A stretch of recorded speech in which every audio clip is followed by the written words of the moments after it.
Good evening. स्वागत है आप सभी का एस्पेरेंट लाइव के ऑफिशियल यूट्यूब चैनल पे। जैसा कि आप सभी को पता है कि AEDO की क्लासेज है ये। कल की क्लास में आप सभी को मज़ा आया क्या आप सभी को देख के अच्छा लगा? हम लोगों ने कल 200 क्वेश्चन बस 1 घंटा 45 मिनट में कवर किया था और आज हम लोग चलेंगे क्वेश्चन नंबर 201 से। जैसा कि आप सभी से वादा किया गया है कि बस 10 दिन में AEDO के लिए आप सभी की क्लासेज पूर्णतया खत्म कर दी जाएगी, सिलेबस समाप्त कर दिया जाएगा। तो ये उसी की क्लासेज है। तो आप सभी लोग कमेंट बॉक्स में अपना ओपिनियन डेफिनेटली दें कि क्या आप सभी को अच्छा लग रहा है, मज़ा आ रहा है क्लासेज से या फिर नहीं आ रहा है। ये सभी आप सभी को बताना है। ठीक, चलिए सेशन की शुरुआत करेंगे बिना देरी किए हुए आज के पहले प्रश्न से। और हमारा पहला प्रश्न क्या है आप देखेंगे कि 14 और 15 अगस्त 1947 की मध्य रात्रि को केंद्रीय असेंबली में इकबाल का एक गीत हिंदुस्तान हमारा तथा जनगण मन किसने गाया था। ये 14 और 15 अगस्त को जब हमारा देश आजाद हो गया उस वक्त इस गीत को किसने गाया था? तो आप याद रखोगे सुचेता कृपलानी के द्वारा इस गीत को क्या किया गया था? तो गाया गया था। किनके द्वारा? तो सुचेता कृपलानी के द्वारा। आप देखेंगे कि 14 और 15 अगस्त 1947 की मध्य रात्रि को केंद्रीय असेंबली में इकबाल के गीत हिंदुस्तान हमारा और जनगण मन को सुचेता कृपलानी ने गाया था, जो भारत की स्वतंत्रता संग्राम की प्रमुख नेत्री या प्रमुख रूप से इन्होंने इसमें भाग लिया था भारतीय स्वतंत्रता संग्राम में। बाद में उत्तर प्रदेश की पहली महिला CM रही। तो आपसे ये क्वेश्चन पूछेगा कि उत्तर प्रदेश की यूपी की फर्स्ट फीमेल CM कौन रही? कि फर्स्ट आपसे वुमेन यानी फर्स्ट वुमेन या फिर आप फीमेल लिखो कि फीमेल CM यानी कि आपको कौन रही? करेक्ट आंसर आप याद रखेंगे सुचेता कृपलानी। अगर आपसे इसी के जगह पर बिहार की पहली याद रखोगे, बिहार की पहली महिला मुख्यमंत्री अगर आपसे पूछा जाएगा तो आप क्या आंसर करेंगे? फटाफट से इसका आंसर कमेंट बॉक्स में करिएगा कि बिहार की पहली महिला मुख्यमंत्री कौन रही। ठीक, आप बताइएगा कि आपसे सिर्फ महिला से रिलेटेड ये क्वेश्चन है कि पहली महिला प्रधानमंत्री कौन रही? तो ये सभी को पता होगा, तो जल्दी बताना है। ठीक है, जल्दी बताइए पहली महिला राष्ट्रपति कौन रही? पहली महिला राष्ट्रपति कौन रही? फटाफट से बताइएगा। तो प्रतिभा देवी सिंह पाटिल। प्रधानमंत्री आपको कौन रही? तो आपको इंदिरा गांधी। और पहली महिला मैंने आपसे पूछा कि मुख्यमंत्री बिहार की, तो राबड़ी देवी आप लोग नाम याद रखेंगे। ठीक, चलिए दूसरा देखते हैं कि भारत शासन द्वारा राजकीय चिन्ह कब से अंगीकृत किया गया? कि भारत शासन द्वारा राजकीय चिन्ह को कब अंगीकृत किया गया? तो 26 जनवरी 1950 को अंगीकृत किया गया। ठीक है, तो इसमें आप लोग याद रखोगे कि 26 जनवरी भारत का प्रतीक, राष्ट्रीय प्रतीक जो है आपका सारनाथ में अशोक के सिंह स्तंभ का एक रूपांतरण है और इसको 26 जनवरी 1950 को क्या किया गया? तो अपनाया गया। भारत का राष्ट्रीय पुष्प कौन सा है? भारत का राष्ट्रीय पुष्प, ये हम लोगों ने 200 नंबर क्वेश्चन पे जब कल छोड़ा तभी हमने इसके बारे में देखा कि भारत का राष्ट्रीय पुष्प क्या है। तो आपको पता होगा कि कमल हो जाएगा। क्या हो जाएगा? तो कमल हो जाएगा। ठीक, अब देखेंगे कि भारतीय राष्ट्रीय ध्वज के केंद्र में स्थित अशोक चक्र न्याय का प्रतीक है। इसे धर्म चक्र भी कहा जाता है और इसकी 24 तिल्लियां जीवन की निरंतर गतिशीलता और 24 घंटे कर्तव्य पथ पर आगे बढ़ने की प्रेरणा देती है। ठीक है, तो 24 तिल्लियां इसमें होगी। भारतीय राष्ट्रीय ध्वजा में चक्र किसका प्रतीक है?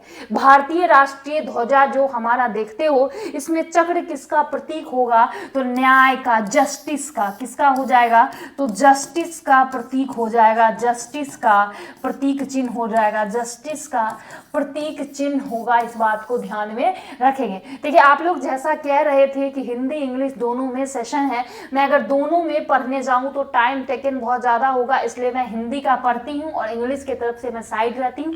तो आप सब देख सकते हैं कि अगर आपसे पूछा जाएगा कि what does the chakra in the Indian national flag symbolise, तो आपसे पूछा जाएगा कि इंडियन नेशनल फ्लैग का जो सिंबल है चक्र, ये किसका प्रतीक है? तो आप जानते हो जस्टिस का, ना कि फ्रीडम, ना इक्वालिटी, ना आपको ब्रदरहुड यानी भाईचारा, किसका हो जाएगा? तो जस्टिस का प्रतीक हो जाएगा। ठीक है, चलिए नेक्स्ट क्वेश्चन क्या आते हैं। भारत के राष्ट्रीय ध्वज में हमने देखा 24 तिल्लियां होती है। कितनी? तो 24 तिल्लियां होती है। ठीक है, इसको आगे देखने की जरूरत नहीं है। संपूर्ण राष्ट्रगान का वादन हम 52 सेकेंड में करते हैं। कितने सेकेंड में? तो हम 52 सेकेंड में जो आपका जनगण मन होता है इसका वादन, ये क्वेश्चन आपसे पूछा जाएगा कितने सेकेंड में, कितने सेकेंड में भाई। अगर आपसे ये पूछ लिया जाए कि इसका वादन आप कितने सेकेंड में करोगे, तो आप याद रखोगे कि सेकेंड में अगर आपसे पूछा जाए तो आपको याद रखना है कि 52 सेकेंड में हम जनगण मन का वादन करते हैं। किनका? तो जन गण मन का हम वादन करेंगे। तो इस पॉइंट को आप लोग ध्यान में रखिएगा। ठीक है, चलिए नेक्स्ट। निम्नलिखित उद्देश्यों में से कौन सा एक भारत के संविधान की उद्देशिका में समाविष्ट नहीं है? मतलब भारतीय संविधान की उद्देशिका में कौन सा इसमें नहीं मिला हुआ है, सम्मिलित नहीं है? अगर आपसे पूछा जाए क्या विचार, बिल्कुल अभी विचार, freedom of expression of thought है, क्या इकोनॉमिक्स फ्रीडम है, फ्रीडम ऑफ एक्सप्रेशन है, फ्रीडम ऑफ बिल्कुल विश्वास भी है, फ्रीडम ऑफ एक्सप्रेशन भी है, लेकिन फ्रीडम ऑफ किसकी रही है? इकोनॉमिक्स की फ्रीडम की बात इसमें नहीं की गई है। तो इसका करेक्ट आंसर बी होगा। देखिए हम देखते हैं कि प्रियम्बल में विचार की स्वतंत्रता है, प्रियम्बल में अभिव्यक्ति की आजादी है। आप याद रखोगे प्रियम्बल में विश्वास है यानी बिलीव, प्रियम्बल में धर्म की स्वतंत्रता है, उपासना का यानी भरोसा की भी बात की ही गई है। ठीक है, चलिए आइए इसको देखिए फटाफट से। मैं 1 मिनट के लिए साइड होंगी, आपको टाइम दूंगी ताकि आप अपना आंसर सोच सको। आप जो है अपना आंसर सोच सकेंगे कि कितने मिनट का ये आंसर आपको मिल रहा है, आप अपना आंसर सोच सकेंगे। ठीक है, चलिए तो याद रखोगे कि ये जो है संविधान की उद्देशिका के संबंध में पंडित जवाहरलाल नेहरू जो है, क्या आपको ऑब्जेक्टिव प्रस्ताव के उद्देशिका के लिए बना था इनके द्वारा? इसकी प्रकृति न्याय योग्य थी, जस्टिफिकेबल थी, ठीक है, या इसका संशोधन नहीं किया जा सकता, या संविधान के विशिष्ट प्रावधानों में रद्द किया जा सकता है, ओवरराइड किया जा सकता है। ये उद्देशिका के संबंध में कुछ स्टेटमेंट आपको दिया गया है। इसका करेक्ट आंसर आपको बताना है कि क्या हो जाएगा इसका, कि संविधान में इसका करेक्ट आंसर क्या होगा। क्या नेहरू द्वारा ड्राफ्टिंग कमेटी रेवोल्यूशन को अल्टीमेटली बिकम द प्रियम्बल बनाया गया था, उद्देशिका बनाया गया था? ठीक, अंत तक जल्दी से इसका करेक्ट आंसर आप सभी को देना है कि इनके द्वारा क्या इसको बनाया गया था। चलिए फटाफट से इसका आंसर बताइए सभी लोग, फटाफट से इसका आंसर कमेंट बॉक्स में करिएगा। तो याद रखिएगा कि संविधान, इसका संशोधन नहीं किया जा सकता, बिल्कुल इसका संशोधन नहीं किया जाएगा। इसकी प्रकृति न्याय योग्य है, नहीं है। देखिए जस्टिफिकेबल, बिल्कुल उद्देशिका जो है जस्टिफिकेबल है, ये न्याय योग्य है, न्याय की बात की गई है। तो ये आपका 2 गलत हो गया, तो 2 और 2 गलत हो गया। ठीक है, इसमें से मैं अगर बताऊं कि जस्टिफिकेबल नहीं है और संविधान के विशिष्ट प्रवृत्तियों को रद्द नहीं किया जा सकता, पंडित नेहरू द्वारा ऑब्जेक्टिव मतलब क्या उद्देश्य प्रस्ताव तो नेहरू जी ही लाए थे ना। उद्देश्य प्रस्ताव किनके द्वारा लाया गया था, किनके द्वारा बात किया गया? तो एक तो हमारा सही है, इसकी प्रकृति न्यायोबल है, न्याय योग्य है, तो बिल्कुल इसकी प्रकृति न्याय योग्य आपको है, इसकी प्रकृति जो है एकदम से न्याय योग्य है। ठीक, इसका संशोधन नहीं, इसके संविधान के विशिष्ट प्रावधानों को रद्द नहीं किया जा सकता। बिल्कुल देखिए एक तो हमारा सही होगा। ठीक, इसकी प्रकृति न्याय योग्य, देखिए इसकी प्रकृति न्याय योग्य, देखिए उद्देशिका का प्रकृति न्याय योग्य होगा। ठीक, तो 2 भी हो जाएगा। ठीक, उसके बाद आप देखो कि इसमें एक बार संशोधन हो चुका है तो इसको हम रद्द करेंगे। ठीक, इसमें अभी तक में एक बार संशोधन हो चुका है तो 3 कट गया। संविधान के प्रावधानों को रद्द, बिल्कुल देखिए तो 1 2 4 कहीं पे आपको दिख रहा है तो बी इसका करेक्ट आंसर हो जाएगा। आपने देखा होगा 42वें संविधान संशोधन के तहत इसमें आपको क्या किया गया था, तो संशोधन किया गया था। तो हम उसको देखते हुए ही चलेंगे ना क्वेश्चन के अकॉर्डिंग। ठीक, चलिए भारतीय संविधान के निम्नलिखित में से संबंधित निम्नलिखित कथनों में से कौन सा सही है? उद्देश्य प्रस्ताव जो संविधान सभा द्वारा स्वीकार किया गया वो संविधान के निर्माण पर असर था। उद्देशिका बहुत महत्वपूर्ण उद्देश्यों की पूर्ति करता है। संविधान को भारत के लोगों द्वारा आदेशित किया गया है। राज्य के मुखिया के को लोग प्रत्यक्ष रूप से निर्वाचित करते हैं और नीचे दिए गए कूट में से आपको चयन करना है। 2 स्वरों का चयन कर रहे हैं। देखिए, तो हम बताएंगे कि ये जो है आपको कि पंडित नेहरू के द्वारा उद्देश्य प्रस्ताव एकदम सही है, उद्देशिका बहुत महत्वपूर्ण एकदम सही है। आपसे पूछ रहा है कि संविधान को भारत के बिल्कुल चाहिए, इसका करेक्ट आंसर हम ए के साथ जाएंगे। ठीक है, राज्य के मुखिया को प्रत्यक्ष रूप से निर्वाचित किया जाता है। संविधान सभा में उद्देश्य प्रस्ताव निम्न में से किस एक के द्वारा प्रस्तुत किया गया। उद्देश्य प्रस्ताव हम इतनी बार तब से इसी के बारे में पढ़ चुके हैं कि हम नेहरू के द्वारा इसको उद्देश्य प्रस्ताव को पेश किया गया था। ठीक है, ऑब्जेक्टिव रेजोल्यूशन को ड्राफ्टिंग कमेटी पूछा तब आप बी आर अम्बेडकर याद रखेंगे। देखिए, पंडित जवाहरलाल नेहरू ने 13 दिसंबर 1946 को संविधान सभा में ऐतिहासिक उद्देश्य प्रस्ताव प्रस्तुत किया था। यह प्रस्ताव भारतीय संविधान के निर्माण के लिए मार्गदर्शक सिद्धांत और उद्देश्यों को निर्धारित करता था। बाद में इसी उद्देश्य प्रस्ताव को कुछ संशोधन के बाद भारतीय संविधान का प्रस्तावना प्रियम्बल बना रही है। यानी ये जो आपको ऑब्जेक्टिव रेजोल्यूशन था, इसको बाद में चल के क्या किया गया, तो इसको ही प्रियम्बल में कन्वर्ट कर दिया गया। इसको कन्वर्ट कर दिया गया किस में, इसको बाद में चल के प्रियम्बल, याद रखिएगा कि प्रियम्बल में कन्वर्ट कर दिया गया। तो इस पॉइंट को याद रखिएगा। ठीक है, चलिए नेक्स्ट क्वेश्चन की तरफ आते हैं कि भारत के संविधान के दार्शनिक अभ्युपंग किस पर आधारित है, नेहरू रिपोर्ट या फिर आपको ऑब्जेक्टिव। आप देखिए, मैंने अभी आपसे पूछा कि भारत के संविधान के दार्शनिक, क्वेश्चन नंबर हमारा चल रहा है 111। अभी आपने देखा कि जो ऑब्जेक्टिव रेजोल्यूशन आया था, जिसको किसके द्वारा, नेहरू जी के द्वारा लाया गया था, ये कहां से होगा, नेहरू रिपोर्ट नहीं होगा भाई। नेहरू रिपोर्ट में किस पे बात की गई थी आपको पता होगा, तो इस पे अगर मौलिक अधिकार आपसे पूछता तो ये हो जाता। ठीक है, ये हो जाता। यहाँ पर यंग इंडिया नहीं भाई, इसमें नहीं आया था। राष्ट्रीय कांग्रेस में स्वराज नहीं, इसमें भी नहीं आया था। ठीक, तो आप याद रखोगे ऑब्जेक्टिव रेजोल्यूशन। ठीक है, चलिए नेक्स्ट आते हैं, भारतीय संविधान की दार्शनिक आधार किसे कहते हैं। हमने अभी देखा कि प्रस्तावना को कहते हैं। भारतीय संविधान की दार्शनिक आधार की अगर हम बात करें तो किसके बारे में कहेंगे, तो हम प्रस्तावना के ही बारे में कहेंगे। याद रखिएगा, प्रियम्बल के बारे में। ठीक है, निम्नलिखित में से कौन सा कथन सत्य है। देखिए, इतना प्रियम्बल से क्वेश्चन, क्या आप लोगों ने आज से पहले कभी इतने लेवल और इतना क्वेश्चन देखा है प्रियम्बल में, मुझे बताएं। कहीं से क्वेश्चन छूटने वाला है।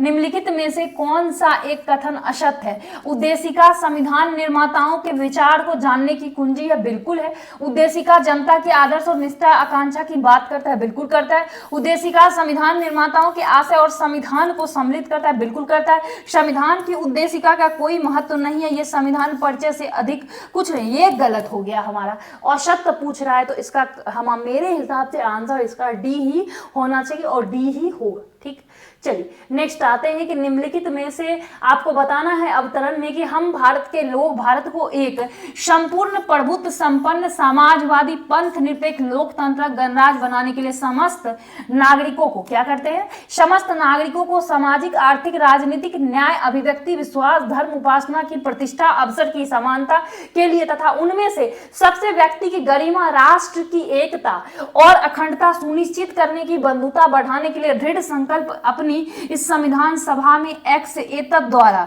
संविधान को अंगीकृत अधिनियम करते। आत्मसमर्पण एक्स का अर्थ क्या है, मतलब डेट। एक्स का अर्थ है कि किस डेट को, एक्स का अर्थ क्या है, किस डेट को। तो 214 का करेक्ट आंसर अगर हम देखेंगे तो 26 नवंबर 1949 को ही इसको एक्सेप्ट किया गया था। हम भारत के लोग भारत को, यही जो हमने अभी पढ़ा, यहाँ देखिए तारीख 26 नवंबर 1949 को, ठीक है, क्या किया हमारे द्वारा, तो एतद द्वारा इस संविधान को अंगीकृत और अधिनियमित करके आत्मसमर्पित किया गया। तो इस तरीके से भी आपके क्वेश्चन आपसे पूछे जाएंगे एग्जामिनेशन में। निम्न शब्दों पर विचार किए, समाजवादी प्रजातांत्रिक सार्वभौमिक धर्मनिरपेक्ष, सही शब्द को मतलब सही तरीके से सुमेलित करना है कि किसके बाद कौन सा आएगा। देखिए सबसे पहले आता है कौन सा, तो सार्वभौमिक, ठीक है, सार्वभौमिक, इसके बाद समाजवादी, इसके बाद धर्मनिरपेक्ष और इसके बाद प्रजातांत्रिक। तो हम ऑप्शन ए के साथ जाएंगे। 15 का करेक्ट आंसर क्या होगा, तो ऑप्शन ए हो जाएगा। यहाँ तक आप सभी को कुछ दिक्कत है, फटाफट से कमेंट बॉक्स में बताइए कि 15 का करेक्ट आंसर क्या होगा, आपको ऑप्शन ए हो जाएगा। ठीक, नेक्स्ट आते हैं, भारतीय संविधान की प्रस्तावना में आपसे पूछा गया किस रूप में घोषित किया गया है भारत को। तो भारत को किस रूप में घोषित किया गया है, तो भारत एक समाजवादी प्रजातांत्रिक गणतंत्र है या एक सार्वभौम समाजवादी धर्मनिरपेक्ष प्रजातांत्रिक गणतंत्र है।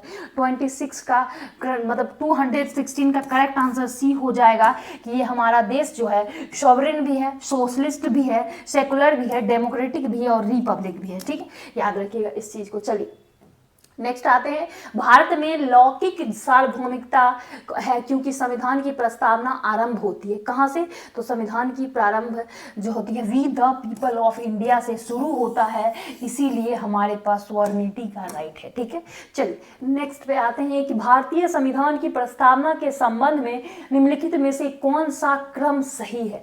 मतलब प्रस्तावना में किस तरीके से इसको अरेंज किया गया है, ये क्रम आपको बताते हुए चलना है। तो याद रखिएगा, सबसे पहले आता है स्वॉर्निटी, सोशलिस्ट, सेकुलर, डेमोक्रेटिक और रिपब्लिक। तो करेक्ट आंसर आपको डी हो जाएगा इसका, यानी कि सार्वभौम, सत्ता, समर्पण, समाजवादी, धर्मनिरपेक्ष, जनवादी, जिसको आप लोकतांत्रिक को जनवादी भी आप कहते हैं, तो याद रखेंगे। ठीक है, चलिए नेक्स्ट क्वेश्चन की तरफ आते हैं। इसके एक्सप्लेनेशन में क्या पढ़े, सेम ही है। हमारा संविधान किस दिन अंगीकृत किया गया, तो हमारे संविधान को अंगीकृत 26 नवंबर 1949 को किया गया। ठीक है, हमारे संविधान को अंगीकृत 26 नवंबर 1949 को।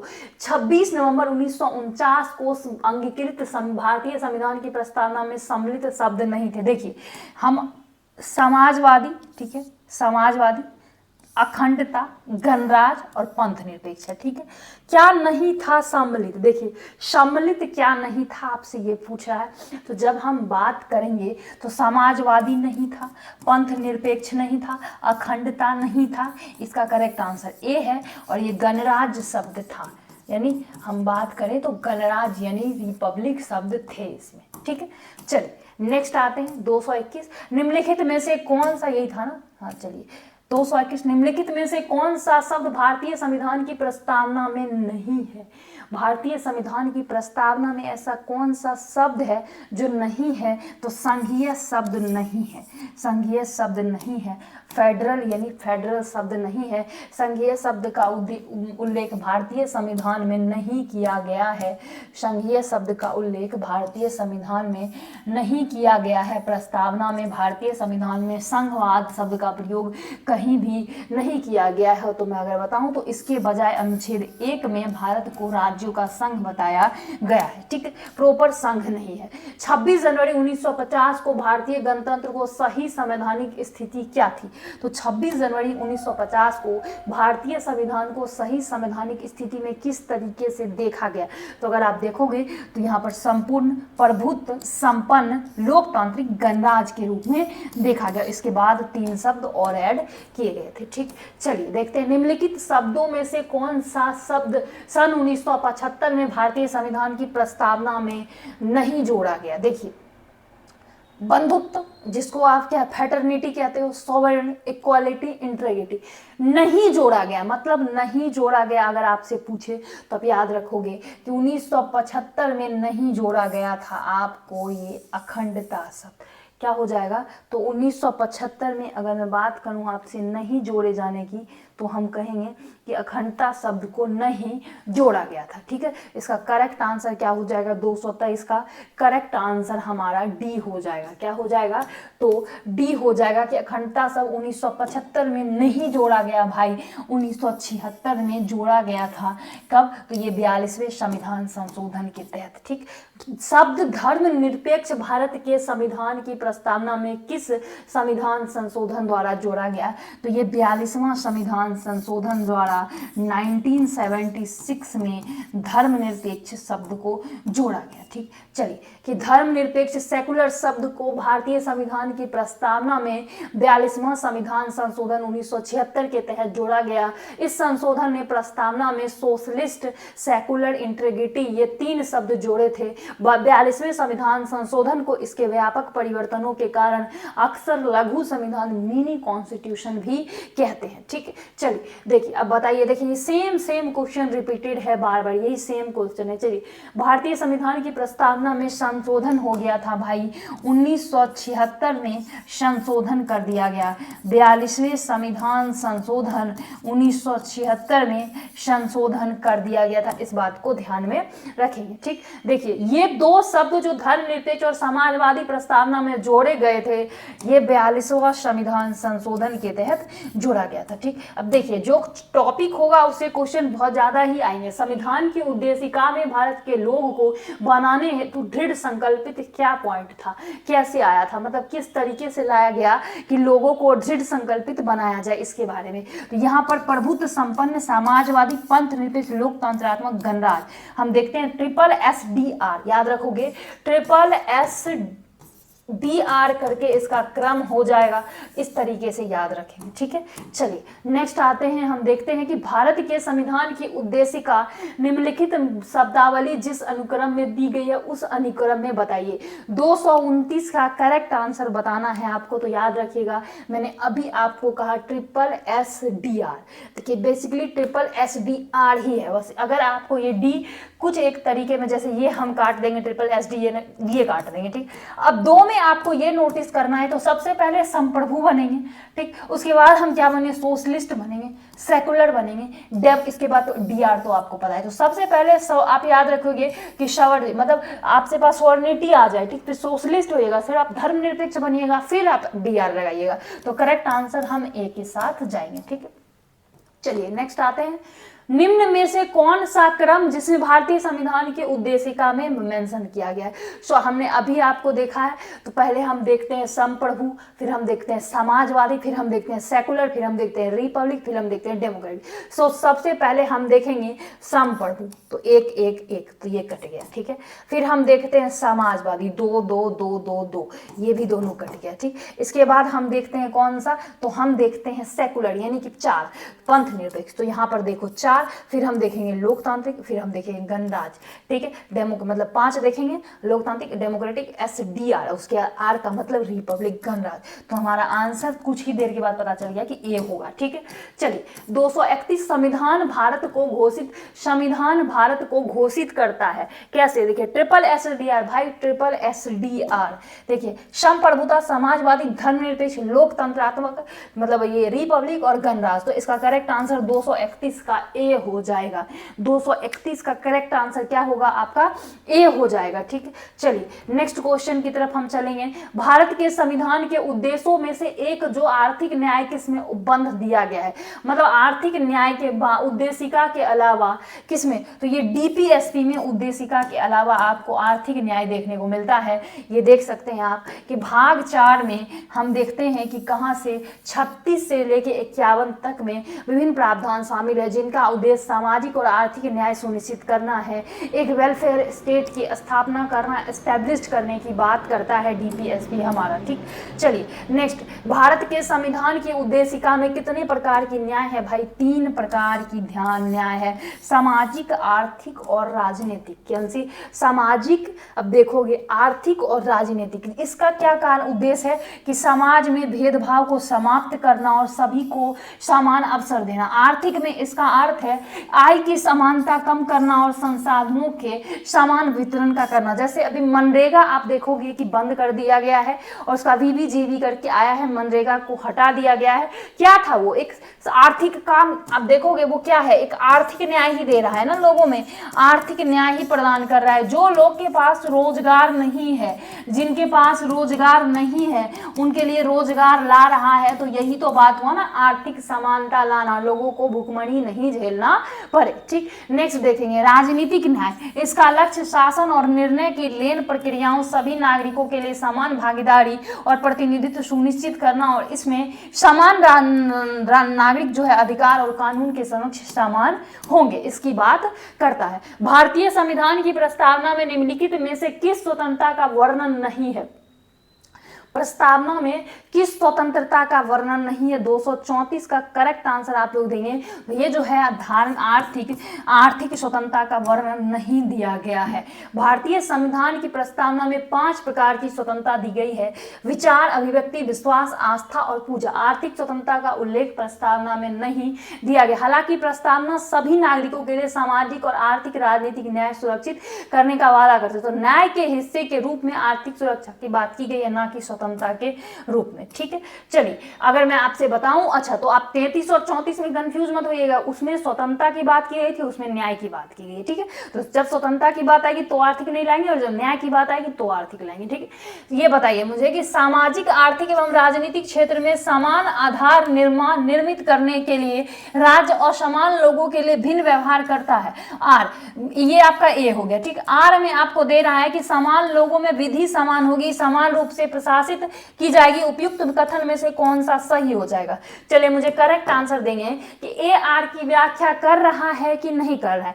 235 का करेक्ट आंसर बताइए कि आपको ए जो है आर की व्याख्या कर रहा है या फिर नहीं कर रहा है। चलिए ए आर की व्याख्या देखिए, सामाजिक, आर्थिक, राजनीतिक क्षेत्र में समान आधार निर्मित उद्देश्य से राज्य असमान लोगों के लिए भिन्न व्यवहार कर सकता है। बिल्कुल, सामाजिक, आर्थिक और राजनीतिक क्षेत्र में समान आधार अगर निर्मित करने के उद्देश्य से राज्य असमान व्यवहार करेगी, क्योंकि जो नीचे होगा उसको ऊपर पहुंचाएगा। ठीक, और समान लोगों में विधि समान होगी और समान रूप से प्रशासित की जाएगी, तो उपयुक्त में से कौन सा कथन सही हो जाए? देखिए ए और आर, आप ए जो है सही है, आर भी सही है, किंतु ए आर की व्याख्या नहीं करेगा यहाँ पे। ठीक है, ए आर की व्याख्या नहीं करेगा। निम्नलिखित में से कौन से भारतीय संविधान की प्रस्तावना में उल्लेखित नहीं है?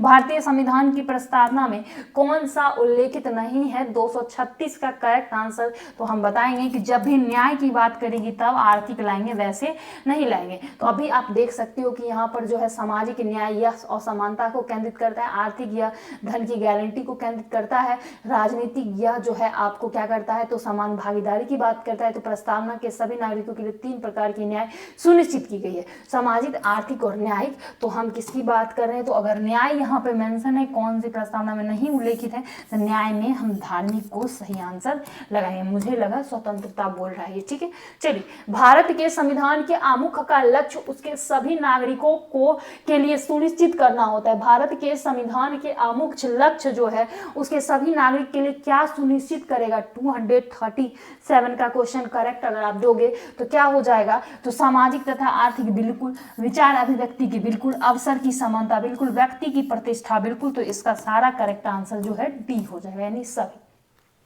भारतीय संविधान के किस भाग और भागों में आर्थिक न्याय को संविधान का लक्ष्य घोषित किया गया है? मतलब आर्थिक न्याय को संविधान का लक्ष्य, हमने अभी देखा प्रस्तावना और नीति निर्देशक तत्व तो होना चाहिए।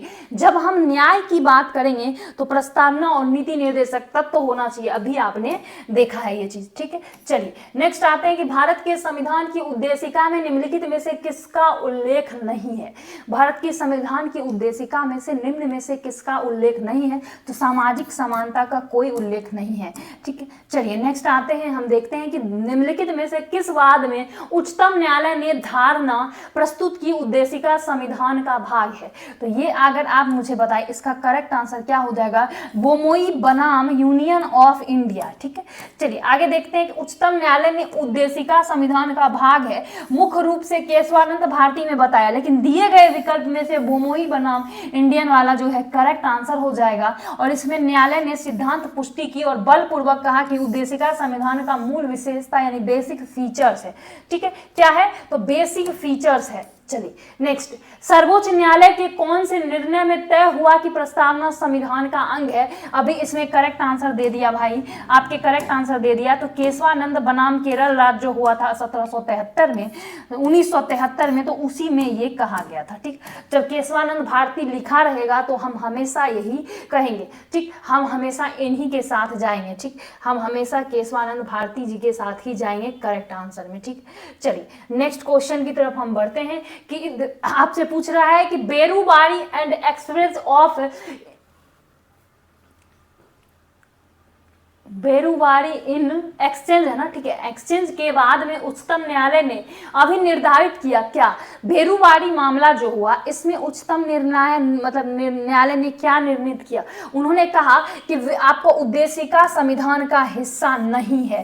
क्या कहा? बेरुबारी केस में आपको याद रखना है कि उद्देशिका संविधान का हिस्सा नहीं है। ये आपको 1960 में हुआ, इसमें कहा कि संविधान का हिस्सा नहीं है। इसके बाद केशवानंद भारती 1973 में हुआ, इसमें इसको एक अभिन्न अंग के रूप में माना गया। ठीक, हालांकि विधि का शासन उस समय इस मामले का मुद्दा नहीं था मुख्य रूप से, पर बाद में इसे संविधान का मूलभूत ढांचा। तो आपसे कहेगा कि किस केस में कहा गया कि उद्देशिका संविधान का भाग नहीं है? तो बेरुबारी केस 1960 में।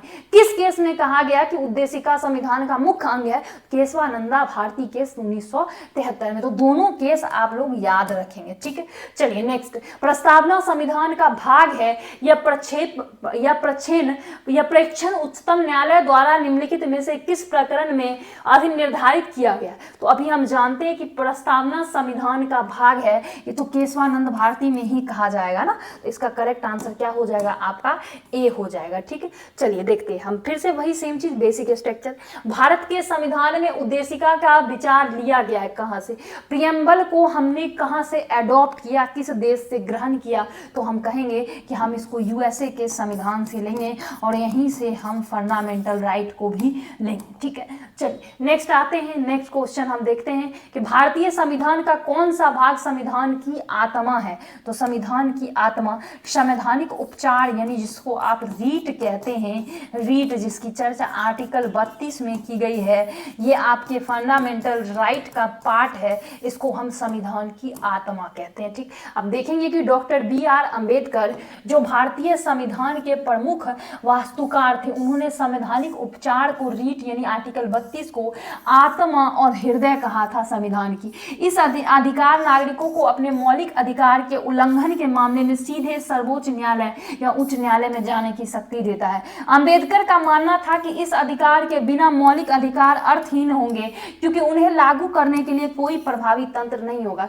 मानिए अगर संवैधानिक उपचार नहीं होता संविधान में तो क्या और हो सकता था भाई? आप देखिए कि अगर संवैधानिक उपचार नहीं होता हमारे संविधान में, यहाँ पर गलत इफेक्ट पड़ता है इस चीज का। वो गलत इफेक्ट क्या होता कि कोई इस निर्णय को लागू करने का कोई बात ही नहीं होता, तो इसीलिए ऐसा किया गया। ठीक है, चलिए नेक्स्ट आते हैं अगला क्वेश्चन की तरफ कि निम्नलिखित कथनों पर विचार कीजिए। भारत एक लोकतांत्रिक राज्य व्यवस्था है, बिल्कुल। भारत एक डेमोक्रेटिक स्टेट, भारत एक सॉवरेन स्टेट है, बिल्कुल। प्रभु संपन्न है। भारत एक लोकतांत्रिक समाज है, बिल्कुल है। भारत एक कल्याणकारी राज्य है, क्या? अब इसका करेक्ट आंसर मुझे बताइए। 246 का करेक्ट आंसर। तो आपको पता है कि सारे स्टेटमेंट करेक्ट हैं, सारे स्टेटमेंट करेक्ट हैं। ठीक है, अब आइए नीचे दिए गए कथनों पर विचार करें। क्या हमने अभी यही देखा? अभी तो सेम हमने यही देखा, फिर से इन्होंने रिपीट कर दिया। भारत एक सॉवरेन कंट्री है, बिल्कुल है। भारत वेलफेयर स्टेट है, बिल्कुल। भारत रिपब्लिक है, बिल्कुल। भारत एक डेमोक्रेटिक सिस्टम और गवर्नमेंट है, बिल्कुल है। इसका भी आंसर क्या होगा? 247 का भी आंसर क्या होगा आपके हिसाब से? डी ही होगा ना, all of the above, all of the above. ठीक, चलिए देखते हैं निम्नलिखित में से कौन सा भारत को धर्मनिरपेक्ष राज्य वर्णित करता है? तो भारत को धर्मनिरपेक्ष राज्य कौन सा पार्ट वर्णित करेगा? 248 का। तो हमें पता है कि प्रस्तावना में ही धर्मनिरपेक्ष की बात की गई है, इसी में 42वें संविधान संशोधन द्वारा जोड़ा गया था। भारत के संदर्भ में निम्न में से कौन धर्मनिरपेक्ष शब्द का सही भाव व्यक्त करता है? धर्मनिरपेक्ष, भारत में अनेक धर्म है, बिल्कुल है। भारत में जो है धार्मिक स्वतंत्रता है, बिल्कुल है। धर्मानुपालन व्यक्ति की इच्छा पर निर्भर करता है, बिल्कुल। भारत में राज्य का कोई धर्म नहीं है, बिल्कुल। देखिए क्या कह रहे हैं, सही भाव, करेक्ट आंसर अगर हम कहें तो सभी सही है। लेकिन अगर हम बात करें कि पूरे देश की जब बात आ जाएगी कि भारत में कोई अपना धर्म नहीं है, हर धर्म के लोग बसते हैं, तो हम डी लगा देंगे, ठीक है, डी हो जाएगा। निम्न में से किसे पंथ निरपेक्ष राज्य कहा गया? जो राज्य धर्म विरोधी हो, गलत है ना, धर्म विरोधी जो हो जाएगा, जो रिलीजियस एंटी रिलीजियस जहां होगा गलत हो जाएगा, ठीक है, गलत है ये। जो राज्य अधार्मिक हो, गलत हो गया भाई, जहां धर्म ही नहीं है और धर्मनिरपेक्ष की क्या बात करेंगे? वह राज्य जिसका कोई धर्म ना हो, जो धर्म के आधार पर भेदभाव नहीं करता हो, ये मुझे अभी तक सही लग रहा है, इसका सी। अगर पूछा जाए कि वह राज्य जो सभी धर्म को राज्य का धर्म घोषित करता है, गलत है ना। अब जब हम घोषित ही कर देंगे तो उसको मानना पड़ेगा, वैसे हमको जो मन है, जो धर्म मानना है वो माने, उस हिसाब से करेक्ट आंसर हम सी के साथ जाएंगे, ठीक है। चलिए नेक्स्ट आंसर की तरफ हम चलते हैं क्वेश्चन। इससे पहले 1 मिनट का ब्रेक आप सभी का, 1 मिनट ब्रेक, 1 मिनट ब्रेक। मैं थोड़ा पानी पी लूं, ठीक है, 1 मिनट का ब्रेक है। 251 नंबर क्वेश्चन पे हैं, 1 मिनट का ब्रेक। जिसको पानी लेना है, चाय लेना है, ले लें 1 मिनट के अंदर, ठीक। मैं पानी पी के फिर बताइए।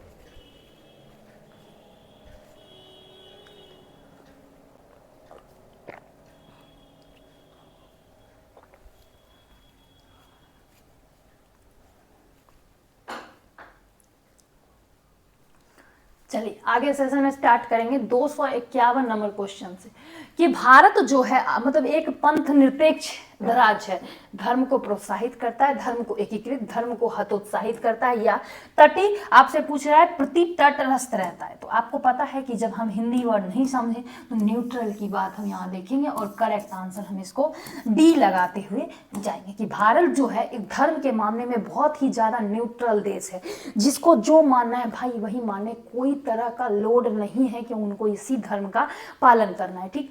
भारतीय संविधान की प्रस्तावना में जिन आदर्श एवं उद्देश्यों की रूपरेखा दी गई है उनकी आगे व्याख्या की गई है, और किस तरीके से व्याख्या की गई है 252 में आप लोग ये इसका करेक्ट आंसर देखोगे तो मूल अधिकार, राज्य के नीति निर्देशक तत्व एवं मौलिक कर्तव्य के आधार पर, ठीक, अध्यायों पर बिल्कुल इसी तरीके से प्रस्तावना में दिया गया है इसकी रूपरेखा, ठीक है। चलिए निम्नलिखित में से कौन एक भारतीय संविधान के उद्देश्य को प्रतिबिंबित करता है?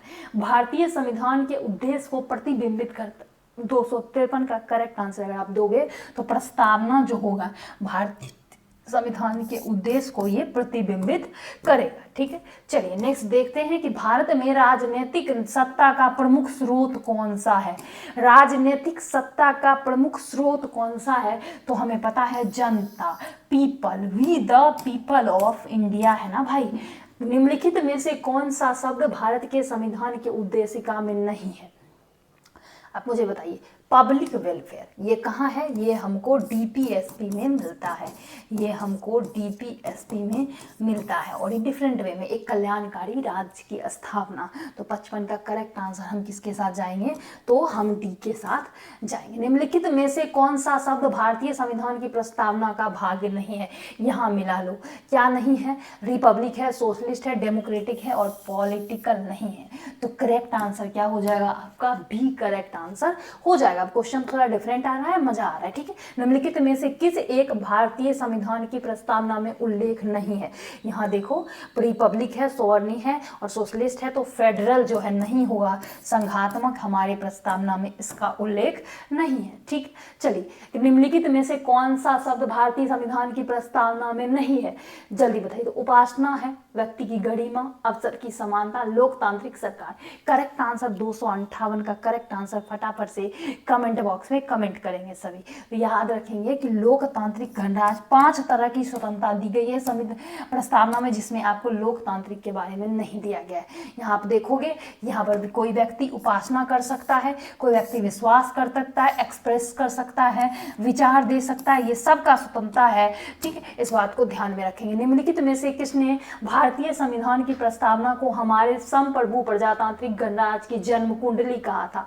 हमारे संप्रभु प्रजातांत्रिक गणराज्य की जन्म कुंडली कहा? इसका करेक्ट आंसर अगर हम देंगे तो के.एम. मुंशी के बारे में आपने सुना होगा, इन्होंने ही कहा था जन्म कुंडली। ठीक है, चलिए नेक्स्ट क्वेश्चन, संविधान में हमारे राष्ट्र का उल्लेख किस नामों से किया गया है? संविधान में हमारे राष्ट्र का उल्लेख किस नामों से किया गया है? 260 का करेक्ट आंसर आप सभी कमेंट बॉक्स में देंगे। हमें पता है कि हम हिंदुस्तान भी कहते हैं, लेकिन हमारे देश का उल्लेख भारत और इंडिया के नाम से ही संविधान में किया गया। तो हम इसका करेक्ट आंसर क्या देंगे भाई? तो हम इसका करेक्ट आंसर ए देंगे 260 का। ठीक है, चलिए नेक्स्ट क्वेश्चन की तरफ आते हैं। देखेंगे यहाँ पर देख सकते हैं आप अनुच्छेद 1 में भारतीय संविधान में संघीय शब्द है कहाँ? भारतीय संविधान में संघीय शब्द कहाँ है? 261 का करेक्ट आंसर कमेंट बॉक्स में फटाफट से बताइए कि भारतीय संविधान में संघ की बात कहाँ की गई है। तो याद रखेंगे कहीं भी नहीं की गई है, संघात्मक की बात की गई है, संघ की बात कहीं नहीं की गई है। देख सकते हो आप कि भारत राज्यों का संघ है ये बात कहा गया, लेकिन स्पेशली संघ यानी फेडरल की बात नहीं कही गई है। निम्नलिखित में से कौन शब्द भारतीय संविधान की प्रस्तावना में उल्लेखित नहीं है? तो यहाँ पर आप देखोगे कि फेडरल शब्द जो है नहीं उल्लेखित की गई है, तो डी इसका करेक्ट आंसर हो जाएगा। भारत विनाशी राज्यों का संघ है और संविधान पर राज्यों का नियंत्रण है। ये कूट ए और आर, आप बताइए दोनों की व्याख्या करता है नहीं करता है? 263 का करेक्ट आंसर हम देंगे कि ए आर दोनों स्टेटमेंट सही है और आर जो है ए की व्याख्या भी कर रहा है। इसका करेक्ट आंसर ए हो जाएगा। गोलकनाथ बनाम पंजाब राज्यवाद जो है आपका, इसमें अभिनिर्णित किया गया कि हमारे संविधान की उद्देशिका संविधान के आदर्शों एवं आकांक्षाओं का उल्लेख करती है। इस वाद के न्यायाधिपति कौन थे? 264 का करेक्ट आंसर आप लोग जल्दी से कमेंट बॉक्स में करेंगे कि क्या होगा। 264 का करेक्ट आंसर मुझे बताइए कमेंट बॉक्स में कि क्या हो जाएगा। फटाफट से बताना है कि 264 का करेक्ट आंसर क्या होगा।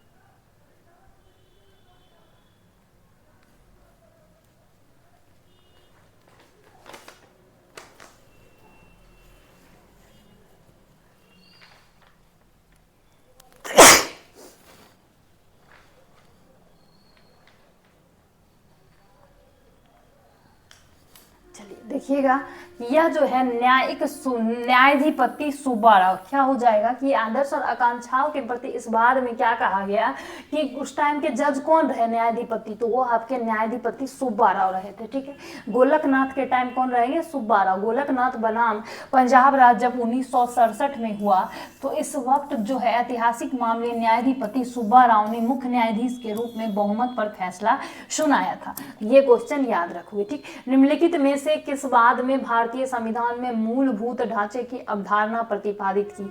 जल्दी बताइए। तो मूलभूत ढांचे की अवधारणा जो अगर हम बात करें तो ये हमें अच्छे से पता है कि केशवानंद भारतीवाद में हो गया था। तो ऑप्शन में तो है ही नहीं ना भाई 1973 में, तो हम उसी के साथ इसको आगे लेकर बढ़ जाएंगे।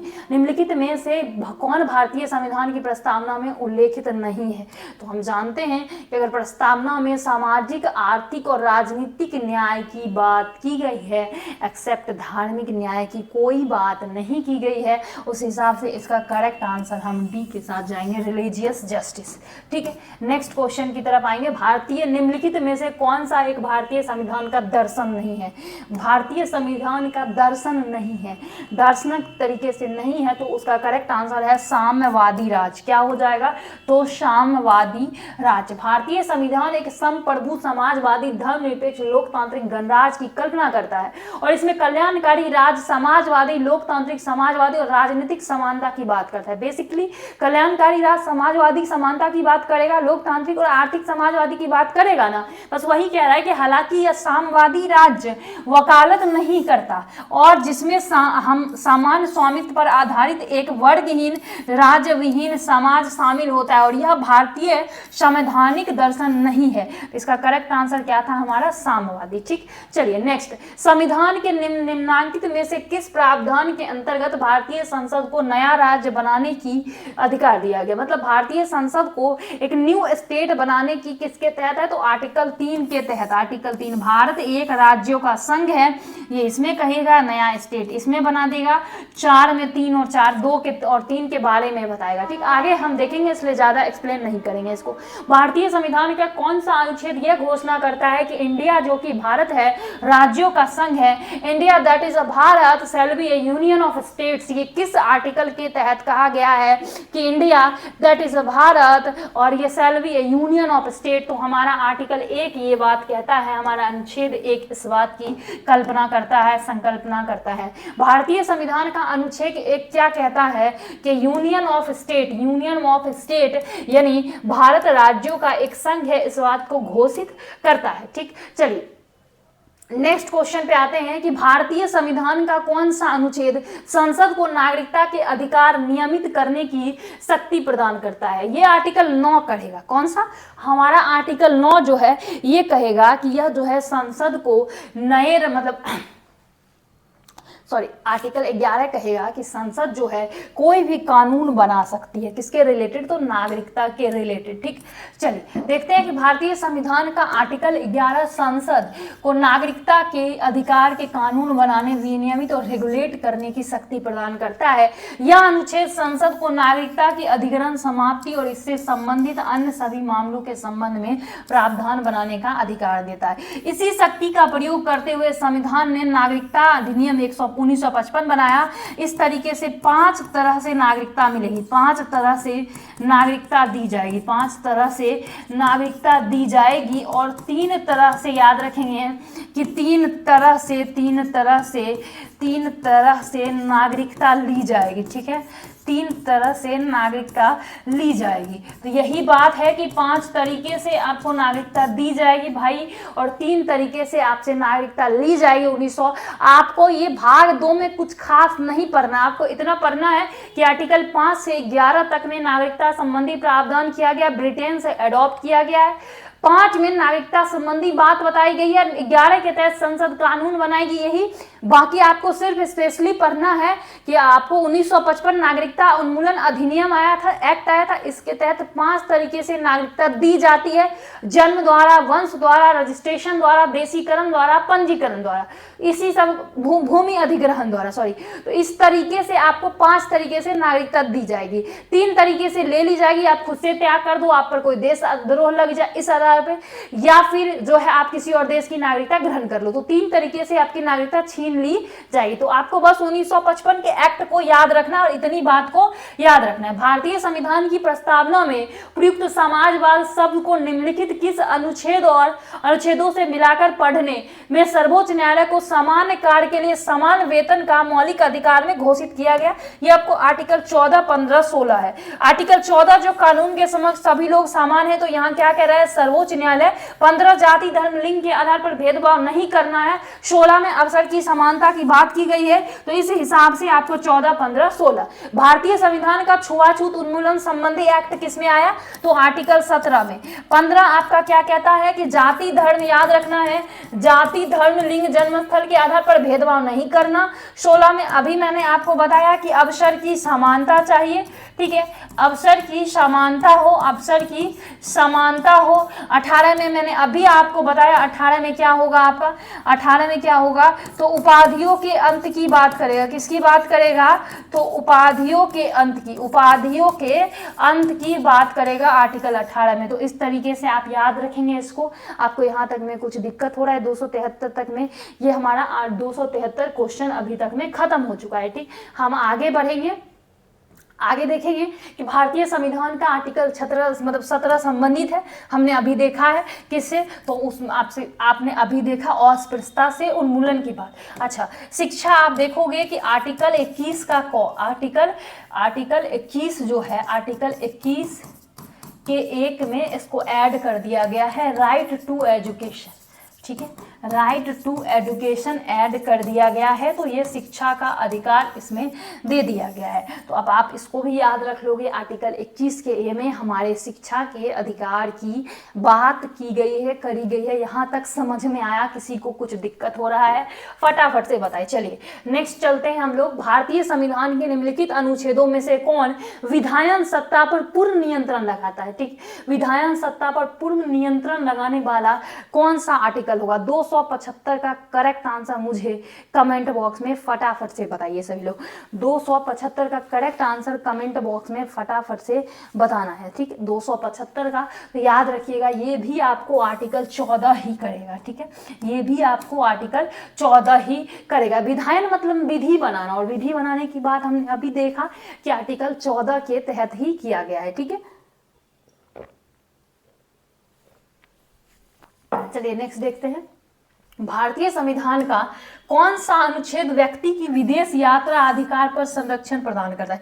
ये 19 है ना भाई, 19 करेगा। कौन सा? तो हमारा 19 जो है, सॉरी 21 करेगा। ये 21 जो है, क्योंकि देखिए इसमें है कि यहाँ पर कह रहा है कि right to life and privacy. अब देखिए, किसी भी व्यक्ति को जीवन जीने का अधिकार है। ठीक है, जीवन जीने का अधिकार है। अब जब किसी भी व्यक्ति को यहाँ पर जीवन जीने का अधिकार होगा, घूम सकता है, स्लीपिंग का भी राइट है, सोने मतलब नींद से सोने, स्वैच्छिक विवाह करने का अधिकार है, सब आपको आर्टिकल 21 के तहत, क्योंकि आपके जीवन जीने में जो जो अधिकार आएंगे सब आर्टिकल 21 के तहत। अनुच्छेद 21 में मौलिक अधिकार का वर्णन है, जीवन एवं व्यक्ति के गरिमा स्वतंत्रता का अधिकार है। तो घूमना भी एक तरीके का स्वतंत्रता है भाई। ठीक, भारतीय संविधान का कौन सा अनुच्छेद अल्पसंख्यक की अपनी मनपसंद शिक्षा संस्थान को स्थापित एवं संचालित करने के, मतलब शिक्षण संस्थान को स्थापित भी कर सकता है, संचालित भी कर सकता है, किस आर्टिकल के तहत है भाई? आर्टिकल 30। आप याद रखोगे कि आर्टिकल 30 के तहत ये राइट दिया गया है। ठीक, आर्टिकल 30 के तहत ये राइट दिया गया है। ठीक है, चलिए भारतीय संविधान के अनुच्छेद 25 का संबंध है। भारतीय संविधान के अनुच्छेद 2 मतलब 25 का क्या संबंध है? तो धर्म की स्वतंत्रता। 29 और 30 में धार्मिक स्वतंत्रता की 25, 26, 27, 28, 29, 30 इसी सबसे रिलेटेड है। संविधान के किस अनुच्छेद द्वारा सिखों द्वारा कृपान धारण और धार्मिक, देखिए धार्मिक स्वतंत्रता हमने भी देखा 25, 26, 27, 28 तक में ये दिया गया है। तो 280 का करेक्ट आंसर आप मुझे बताएंगे, तो याद रखोगे 25 में कि जब वो अपने धर्म में कृपान धारण करेगा तो धार्मिक स्वतंत्रता की बात करी जाएगी, तो 25 में है। ठीक है, चलिए संविधान का कौन सा अनुच्छेद दोष सिद्धि के संबंध में अब अभियुक्तों को दोहरे दंड एवं आपसे अभिशंसन से संरक्षण प्रदान करता है? 281 का करेक्ट आंसर कमेंट बॉक्स में फटाफट से बताना है। तो याद रखिएगा कि आर्टिकल 20 कौन सा हो जाएगा भाई? आर्टिकल 20 हो जाएगा इसका करेक्ट आंसर। ठीक, किसी अपराध के अभियुक्त को स्वयं अपने विरुद्ध गवाह बनाने के लिए बाध्य किया जा सकता है, और भारतीय संविधान के किस अनुच्छेद में मतलब नहीं किया जा सकता? देखिए आप देखते हो कि किसी भी क्रिमिनल को जब अरेस्ट किया जाता है तो पुलिस कस्टडी में उसको मार पीट कर गवाही दिलवा लिया जाता था। तो इसके बाद बनाया गया ये आर्टिकल 20 में यही है कि वो अपने खिलाफ कुछ भी गवाही दे ले वो मान्य नहीं होगा, वो पुलिस कस्टडी में दिया गया गवाही मान्य नहीं होगा जब तक कि वो कोर्ट रूम में स्वतः से गवाही नहीं दे। तो यही बात कहा गया, किसी व्यक्ति को एक ही अपराध के लिए एक बार से अधिक अभियोजित और दंडित नहीं किया जाएगा। अपराधों से दोष सिद्धि किस अनुच्छेद में कहा गया? 19, 20, 21, 22। किस में? किसी व्यक्ति से को एक बार से ज्यादा बार सजा नहीं दी जाएगी। ये सभी बातें 20 में कही गई है। ठीक है, चलिए आइए देखते हैं निम्नलिखित में से कि कौन सा सही सुमेलित नहीं है। मानव तस्करी,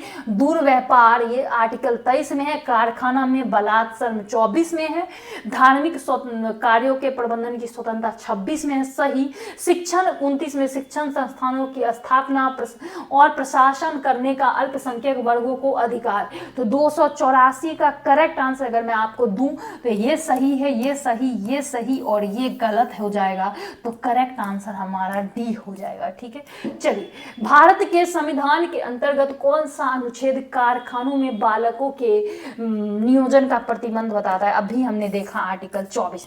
बच्चों देखिए क्या कह रहा है कि बालक, जैसे ही बालक आएगा तो आर्टिकल 24 हो जाएगा। कौन सा? तो 285 का करेक्ट आंसर हमारा डी हो जाएगा। ठीक है, क्या हो जाएगा? तो डी हो जाएगा। ठीक है, चलिए नेक्स्ट आइए देखते हैं भारतीय संविधान के किस अनुच्छेद में भाषण और अभिव्यक्ति की देखिए भाषण, एक्सप्रेशन ऑफ स्पीच की मैं बात करूं तो 19 के क में इसकी बात की गई है। ठीक है, देखिए 19 के 1 में भारतीय संविधान में प्रेस की स्वतंत्रता की बात किसमें की। अब भी हमने देखा कि एक्सप्रेशन ऑफ स्पीच, और स्पीच हम कब देंगे? जब भाषण देंगे, जब हम प्रेस बनेंगे, या बिना प्रेस के भी जब भाषण देने की बात करेंगे तो 19 के 1 में। ठीक है, चलिए उच्चतम न्यायालय की व्यवस्था अनुसार निजी भवनों के ऊपर राष्ट्रीय झंडे को फहराने के तहत नागरिक का मौलिक अधिकार है। क्या है? नागरिक का मौलिक अधिकार। 288 का करेक्ट आंसर देंगे तो यह जो है संविधान के अनुच्छेद 1 के 1 में इसकी बात की गई है। 1 का ए याद रखेंगे। ठीक, भारतीय संविधान का अनुच्छेद 1 का ए नागरिकों को वाक और अभिव्यक्ति की आजादी देता है, जिसका अर्थ है कि हर व्यक्ति अपने विचार का, मत और विश्वास मौखिक, लिखित या किसी अन्य माध्यम से स्वतंत्र रूप से करने के लिए उसके अधिकार के अंदर आता है, जिसमें उन्हें जानने का अधिकार पूरा रूप से शामिल किया गया है। ठीक है, चलिए भारत में समाचार पत्रों का स्वतंत्र क्या है, मतलब फ्रीडम क्या है प्रेस के लिए। करेक्ट आंसर देंगे तो इसका आप जल्दी से बताइए। तो 19 के 1 के क में या फिर 19 के 1 के ए में, तो याद रखिए 19 के 1 के ए में इसकी बात की गई है। तो इस हिसाब से करेक्ट आंसर क्या होगा? तो आपका बी हो जाएगा। ठीक है, बी हो जाएगा। चलिए इसका हमने लगा दिया बी। चलिए नेक्स्ट आते हैं। भारत के संविधान में स्वतंत्र अधिकार से संबंधित 19 में निम्नलिखित में से कौन सा अधिकार है? तो 19 में देखिए कौन सा अधिकार है? नहीं है, तो संपत्ति का राइट नहीं है भाई। देखिए घूमने का अधिकार हो जाएगा, भ्रमण करने का, ठीक है, शांतिपूर्ण घूमने का, निरस्त घूमने का, वाक का, अभिव्यक्ति का, निवास का, व्यवसाय का, सबका हो जाएगा। राइट टू, आपको क्या बोलते हैं, राइट टू प्रॉपर्टी नहीं होगा। ठीक है, चलिए राइट टू प्रॉपर्टी नहीं होगा, ये बाकी सारे हो जाएंगे। संविधान के किस अनुच्छेद के अंतर्गत शिक्षण संस्थाओं में जिसमें गैर सरकारी और सरकारी अनुदान प्राप्त है उसमें अन्य पिछड़े अनुसूचित जाति जनजाति के लिए आरक्षण की बात की जाएगी? तो बताना है 291 का करेक्ट आंसर कमेंट बॉक्स में क्या होगा? तो ये आपको आर्टिकल 15 का 5 हो जाएगा। ठीक है, आर्टिकल 15 का 5। ठीक, भारतीय संविधान के अनुच्छेद 21 में यथा विचारित प्राण और दैहिक स्वतंत्रता की परिधि पिछले वर्षों में काफी विस्तृत हुई है। निम्नलिखित में से कौन किस एक को अब भी इस संरक्षण का विषय नहीं कहा जा सकता? तो क्वेश्चन नंबर 292 का करेक्ट आंसर कमेंट बॉक्स में दीजिए फटाफट से। तो क्या हो जाएगा यहाँ पर? किसी समझौते के अधीन बोनस अथवा महंगाई भत्ते का दावा का अधिकार नहीं मिलेगा उन्हें। ठीक है, ये देखिए कि इसको जल्दी देखिए, स्टेटमेंट बेस्ड क्वेश्चन है, फटाफट से मैं 1 मिनट का टाइम दूंगी, मैं इसका आंसर वैसे बता दूंगी, बाकी आप लोग देखें कि निम्नलिखित में से कौन सा एक सही सुमेलित नहीं है कि भारत के संविधान के अस्पृश्यता 17 सही है, पिछड़े वर्ग के नागरिक के लिए 16, धर्म, मूल जाति, वंश, लिंग के 18 गलत है ना भाई। मूल जाति वंश के आधार पे क्या 18 हो जाएगा? नहीं, यहाँ पे क्या कह रहा है? जन्म स्थल के आधार पर भेदभाव आर्टिकल 18 में नहीं है तो 15 में कहा गया। तो 293 का करेक्ट आंसर क्या हो जाएगा? आपको सी हो जाएगा, सी हो जाएगा। ठीक है, चलिए नेक्स्ट आते हैं कि निम्नलिखित में से कौन सा सही सुमेर? छुआछूत 17 है, जीवन व्यक्ति आपको 21 है, प्राथमिक शिक्षा का अधिकार 24 है। गलत है भाई, प्राथमिक शिक्षा का अधिकार 21 का क है ना, 21 का क। तो इसका करेक्ट आंसर 294 का क्या होगा भाई? 294 का करेक्ट आंसर आपको सी हो जाएगा। कौन सा होगा? सी हो जाएगा। चलिए नेक्स्ट आते हैं 295 भारतीय संविधान का अनुच्छेद 40 राज्यों को सार्थक कदमों पर परामर्श देता है। अनुच्छेद 40 जो है ग्राम पंचायत के संगठन से संबंधित है, ठीक है, डीपीएसपी का पार्ट है। भारतीय संविधान के निम्नलिखित में से कौन सा अनुच्छेद राज्य की सरकारों को ग्राम पंचायत के गठन की, अरे भाई रिपीटेड क्वेश्चन क्यों देता है इतना ये, ठीक है, देखिए 40 ही हो जाएगा, ठीक है, 40 जो है ग्राम पंचायत के गठन की बात करेगा। देखिए नेक्स्ट जब हम लोग क्लास लाएंगे कल, तो उसमें मैं एकदम से डेफिनेटली कल मैं साइंस का क्लास लेके आऊँ, टेक्निकल टीम को कह दूंगी कि एक क्वेश्चन बार बार रिपीट नहीं करें, क्योंकि मैं उसको एक्सप्लेन नहीं कर पाती। देखिए भारतीय सही सुमेलित नहीं है, 39 का ए, समान काम समान वेतन में एकदम सही है। ग्राम पंचायत का गठन बिल्कुल, यूनिफॉर्म सिविल कोड बिल्कुल, समान नागरिक संहिता, और आर्टिकल 48 में क्या हो जाएगा, तो ये आपको जो न्यायपालिका कार्यपालिका पृथक्करण आपको आर्टिकल 50 में है, 48 में पशुपालन है, ठीक है, ठीक, तो याद रखिएगा ये जो है आर्टिकल 48 में हो जाएगा, इस बात को ध्यान में रखिए। यूनिफॉर्म सिविल कोड हाल ही में कहाँ लगाया गया है, तो आप याद रखोगे गुजरात में लगा है, ठीक। चलिए भारत के संविधान का कौन सा अनुच्छेद राज्य को कार्य के अधिकार को सुनिश्चित करने के लिए प्रभावी प्रावधान के लिए निर्देश देता है, तो राज्य के कार्य को सुनिश्चित करने के लिए प्रभावी प्रावधान के लिए निर्देश देता है। 298 का करेक्ट आंसर क्या हो जाएगा, 41 हो जाएगा, ठीक है, क्या 41, आर्टिकल 41, ठीक। चलिए भारतीय संविधान के किस अनुच्छेद के द्वारा उद्योग प्रबंधन में कर्मकारों की भागीदारी का प्रावधान दिया गया है। 299 का करेक्ट आंसर कमेंट बॉक्स में दीजिए, तो क्या हो जाएगा, 43 का ए हो जाएगा इसका करेक्ट आंसर, ठीक है। 200 मतलब 300 पे चलते हैं तो ग्राम पंचायत का गठन ठीक है, काम करने का 42 मतलब 41, समान नागरिक संहिता ठीक है, और उसके बाद आपको 41 में काम करने का अधिकार, तो सही सुमेलित आपको करना है। 300 का करेक्ट आंसर आपको सही सुमेलित करते हुए चल रहा है। देखिए एक का तो एक हो ही जाएगा, ये करेक्ट है, ठीक है, एक का तो आपको एक हो जाएगा, करेक्ट है, ठीक। 48 में कृषि एवं पशुपालन, ठीक है, 4 का 4, तो 4 का 4 हो जाएगा। यहाँ पर देखिए समान नागरिक संहिता 3 का 3, 41 में काम करने का अधिकार बिल्कुल, तो हम देखेंगे 1 2 3 4, तो ए इसका करेक्ट आंसर हो जाएगा, ठीक। चलिए भारतीय संविधान का कौन सा अनुच्छेद भारत की विदेश नीति से संबंधित है, भारत की विदेश नीति से संबंधित कौन सा है, तो ये आपको आर्टिकल 51 हो जाएगा, क्या हो जाएगा, आर्टिकल 51, ठीक। चलिए संविधान सभा ने भारतीय संविधान में निम्न में से कौन सा अनुच्छेद अंतरराष्ट्रीय और राष्ट्रीय, अभी हमने देखा ये 51 ही हो जाएगा।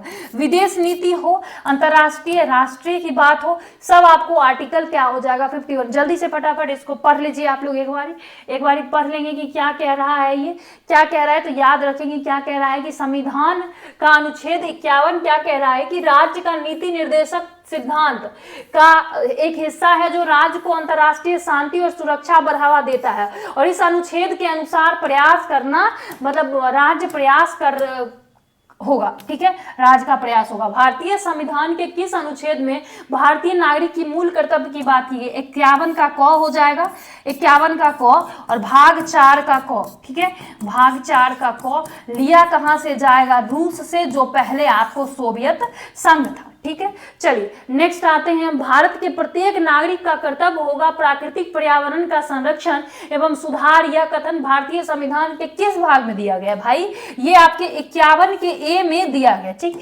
51 के ए में दिया गया। चलिए नेक्स्ट आते हैं कि भारत के राष्ट्रपति को, चलिए भारत के राष्ट्रपति को महाभियोग द्वारा हटाने की प्रक्रिया, ये आर्टिकल 60 में दिया गया है, ठीक है, और आप याद रखोगे कि 61 में और 60 में क्या दिया गया है, तो 60 में आपको ओथ दिया गया है, आर्टिकल 60 में आपको ओथ यानी कि शपथ दिया गया है, पहले शपथ, ठीक है। चलिए नेक्स्ट आते हैं कि संविधान का निम्न अनुच्छेदों में से कौन एक उपबंधित करता है कि मत बराबर होने की दशा में लोकसभा के अध्यक्ष का मत निर्णायक होगा और वह उसका प्रयोग कर सकता है। 306 क्वेश्चन का करेक्ट आंसर बताइएगा, तो ये आपको आर्टिकल 100 कहता है कि जब मत इक्वल हो तो लोकसभा के अध्यक्ष का मत निर्णायक होगा, और ये आपको आर्टिकल 100 कहता है। जब केंद्रीय मंत्रिमंडल ने 2002 में चुनाव सुधारों पर अध्यादेश में बिना किसी बदलाव के उसे राष्ट्रपति को वापस भेजा तब राष्ट्रपति ने भारतीय संविधान के कौन से अनुच्छेद के अंतर्गत उसे अपनी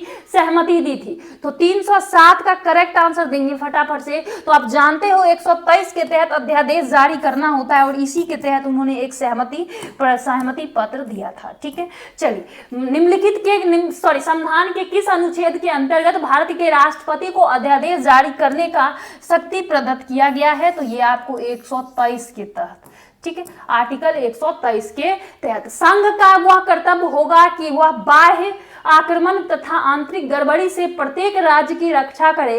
ऐसा प्रावधान भारतीय संविधान के किस अनुच्छेद में होगा? मतलब बाह्य आक्रमण और आंतरिक चीजों से रक्षा करे, ऐसा प्रावधान संविधान के किस अनुच्छेद के अंतर्गत होगा? तो आर्टिकल 309 का क्या हो जाएगा करेक्ट आंसर? तो आर्टिकल 355 हो जाएगा, ठीक है, 355। चलिए नेक्स्ट आते हैं हम लोग। भारतीय संविधान का अनुच्छेद 355 कहता है कि संघ का यह कर्तव्य होगा कि वह प्रत्येक राज्य को बाह्य आक्रमण और आंतरिक अशांति से बचाए, यह सुनिश्चित करे कि प्रत्येक राज्य का शासन इस संविधान के उपबंधों के अनुसार चलेगा, ठीक है। यहाँ तक सॉर्टेड है, मुझे फटाफट से बताइए कि 309 क्वेश्चन हम लोगों ने कवर कर लिया और हम लोगों ने बात किया था 500 क्वेश्चन पॉलिटी में, तो 309 हम लोग कवर कर चुके हैं।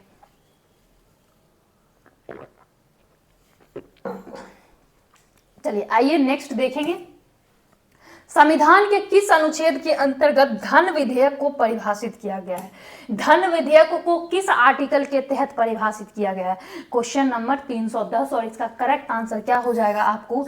110 आर्टिकल के तहत, ठीक है।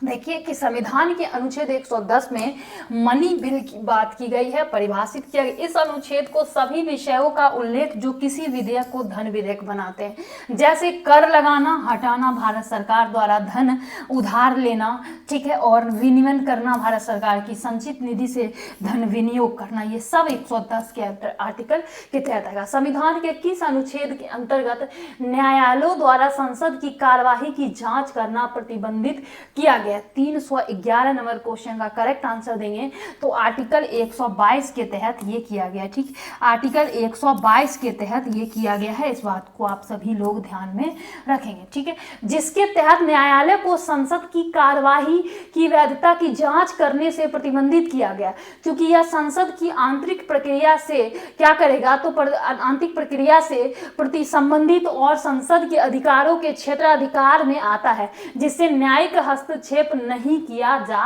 सकता, ठीक है, समझ में आया? चलिए, निम्नलिखित में से कौन सा एक प्रावधान भारतीय संविधान के अंतर्गत संसद के सदस्यों के विशेषाधिकार तथा उनकी उन्मुक्तियों को निर्धारित करता है? क्वेश्चन नंबर 312 और इसका करेक्ट आंसर कमेंट बॉक्स में फटाफट से देना है। तो क्या हो जाएगा? आर्टिकल 105 हो जाएगा, आर्टिकल 105, ठीक है। चलिए नेक्स्ट, राष्ट्रपति की सिफारिश के बगैर कोई विधेयक जो कर लगता है विधायिका में नहीं रखा जा सकता, ये प्रावधान किस आर्टिकल के तहत है?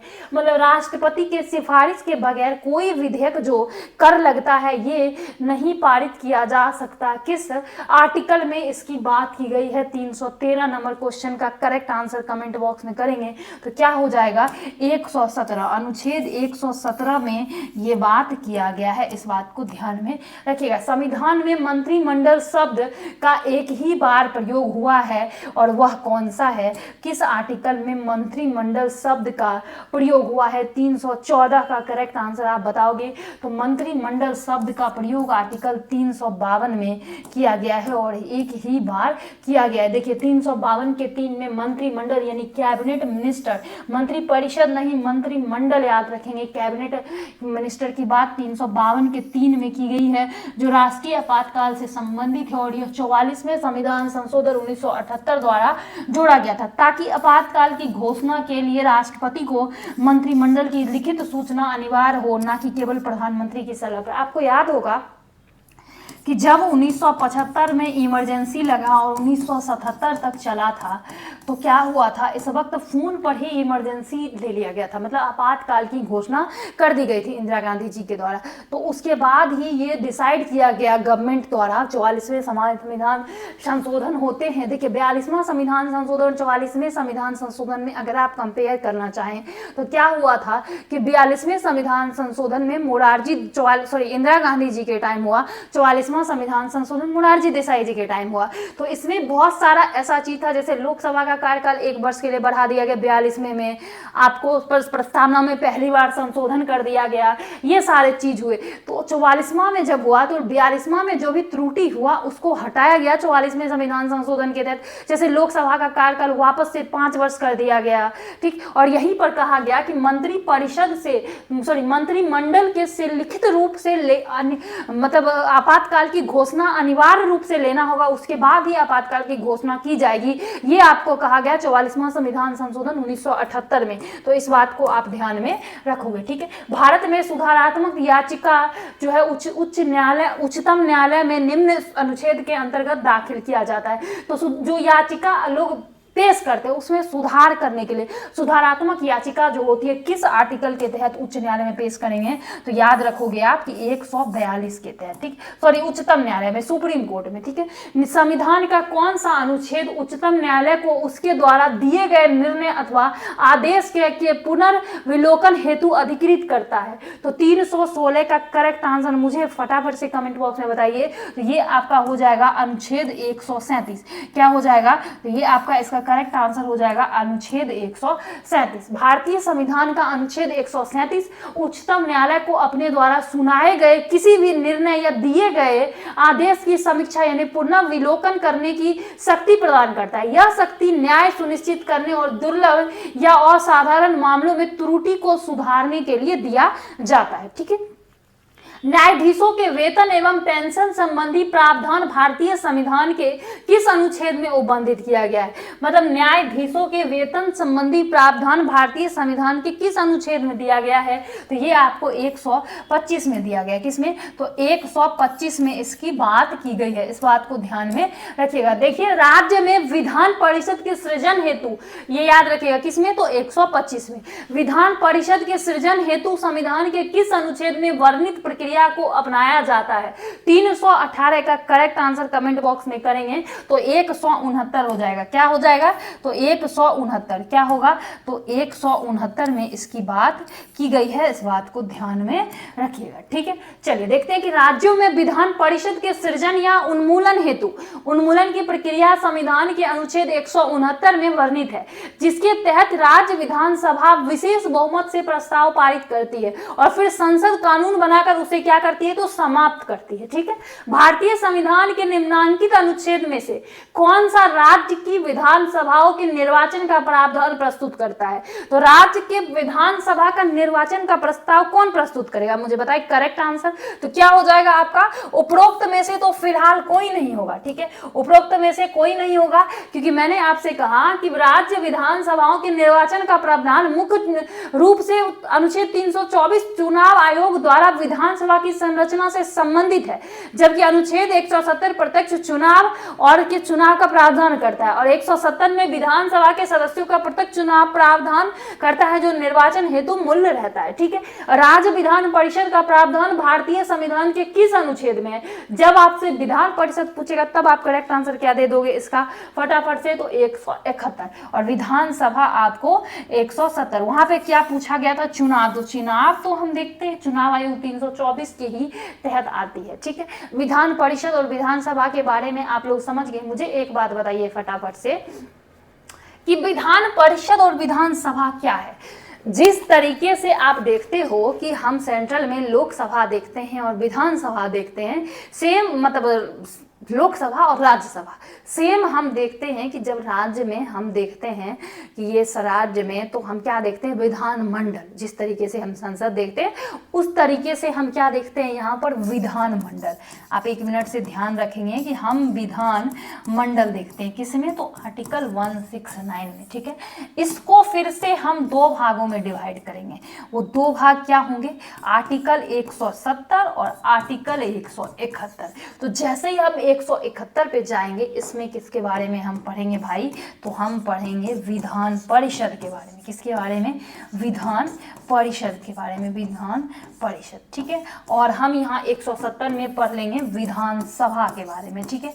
विधानसभा, तो ये इसके 2 अंग हैं। लेकिन देखिए, हर जगह द्विसदनीय विधानमंडल नहीं होता, हर जगह द्विसदनीय विधानमंडल नहीं होता। विधान मंडल नहीं होता। ये कुछ 6 जगह हैं, 6 ऐसे स्टेट हैं, 6 ऐसे स्टेट हैं। आपसे पूछेगा कितने, तो 6 ऐसे स्टेट हैं जहां पर द्विसदनीय विधानमंडल है। यूपी है, बिहार है, मुंबई है, तेलंगाना है, आंध्र प्रदेश है। ये सब जो है द्विसदनीय विधानमंडल का एक स्टेट है, ठीक है। बाकी जगह सिर्फ और सिर्फ विधानसभाएं हैं। तो इस तरीके से इसके भी एक अभिन्न अंग होते हैं। वो कौन है भाई, तो वो आपके राज्यपाल है। इसके भी जो अभिन्न अंग है वो आपके कौन है, तो वो आपके गवर्नर हो जाएंगे। क्या हो जाएंगे, तो गवर्नर। इसके जो अभिन्न अंग है वो आपके गवर्नर हो जाएंगे, वो आपके राज्यपाल हो जाएंगे। तो इस तरीके से आप इस क्वेश्चन को याद रखेंगे, ठीक। राज्य विधान परिषद यानी लेजिस्लेटिव काउंसिल का प्रावधान भारतीय संविधान के अनुच्छेद 171 में रखा गया है, जो विधान परिषद की संरचना और सदस्यों के चुनाव संबंधित है, जिसमें राज्यपाल द्वारा मनोनयन और विभिन्न निर्वाचक मंडलों द्वारा सदस्यों का चुनाव शामिल है। और यह संख्या विधानसभा की कुल संख्या के 1/3 नहीं हो सकती, ठीक है। जैसे अब विधानसभा के सदस्यों का कार्यकाल 5 वर्षों का होगा, विधान परिषद के सदस्यों का कार्यकाल 6 वर्षों का होगा। सेम प्रोसेस जिस तरीके से हम वहां पर देखते थे वैसे ही सेम प्रोसेस से हम यहाँ पर देखेंगे। उत्तर प्रदेश के राज्यपाल ने विधानसभा के सत्र के आयोजन के लिए इसके अध्यक्ष को निर्देश किया। ऐसा करने में उन अधिकारों का उपयोग कर रहे हैं जो उनके पद में निहित है। वो किस आर्टिकल में आएगा, किस आर्टिकल में ये बातें कही गई हैं, तो आप याद रखोगे कि 175 में ये कहा गया, 175 द्वारा ये बातें कही जाएंगी कि अनुच्छेद राज्यपाल को यह निर्देश देने का अधिकार देता है कि विधानसभा और विधान परिषद के सत्र को आहूत करे, उन्हें संबोधित करे, और इस प्रकार निर्देश देने का अधिकार राज्यपाल के निहित शक्तियों का हिस्सा। जिस तरीके से आप देखते हो कि आर्टिकल 108 में, जिस तरीके से आप देखते हैं कि आर्टिकल 108 में ज्वाइंट सेशन होता है। क्या होता है भाई, ज्वाइंट सेशन। और इसकी अध्यक्षता कौन करता है, इसकी अध्यक्षता आपको लोकसभा स्पीकर करते हैं। और इसको बुलाता कौन है, तो राष्ट्रपति बुलाते हैं। कौन बुलाते हैं, राष्ट्रपति। आहूत कौन करते हैं, राष्ट्रपति। खंडन कौन करते हैं, राष्ट्रपति, ठीक है। इसको बुलाने का काम कौन करते हैं, राष्ट्रपति। उसी तरीके से यहाँ पर गवर्नर करेंगे। तो इस बात को आप लोग ध्यान में रखिएगा। यहाँ तक में आप सभी को समझ में आ रहा है, कुछ दिक्कत हो रहा है फटाफट से कमेंट करिए, ठीक है। फटाफट से कमेंट करिएगा इसके बारे में, ठीक है। 1 मिनट होल्ड करिए।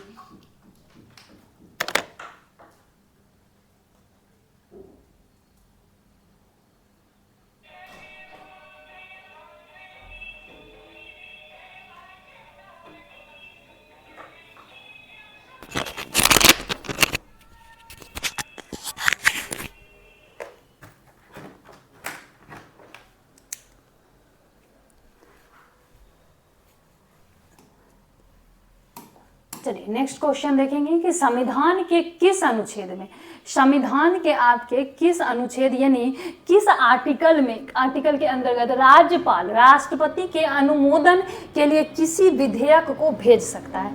मतलब राज्यपाल के पास कोई विधेयक जाएगा, वो राष्ट्रपति के पास अनुमोदन के लिए या फिर उनको गवर्नर के पास भेजा जाएगा कि अब इसको अप्रूव करें। तो किस आर्टिकल के तहत ये बात कहा गया, तो आप याद रखोगे कि ये आर्टिकल 200 के तहत ये बात कहा गया। 200 के तहत वो भेजेंगे, इस बात को ध्यान में रखिएगा, ठीक है। देखिए भारतीय संविधान का अनुच्छेद 200 आर्टिकल 200 राज्यपाल को यह शक्ति देता है कि वह राज्य विधानमंडल द्वारा पारित किसी भी विधेयक को अपनी सहमति दे सकती है, सहमति रोक सकती है, पुनर्विचार के लिए वापस कर सकती है, या राष्ट्रपति के विचार के लिए आरक्षित यदि रिजर्व कर सकती है। तो इस बात को आप ध्यान में रखेंगे। भारतीय संविधान के किस अनुच्छेद में, इस अनुच्छेदों में से किस एक के अधीन राज्यपाल राष्ट्रपति के विचार के लिए किसी विधेयक को आरक्षित रख सकता है, किसी विधेयक को भेज सकता है, आरक्षित रख सकता है। ये सब राइट राज्यपाल के पास जो है आर्टिकल 200 के तहत ही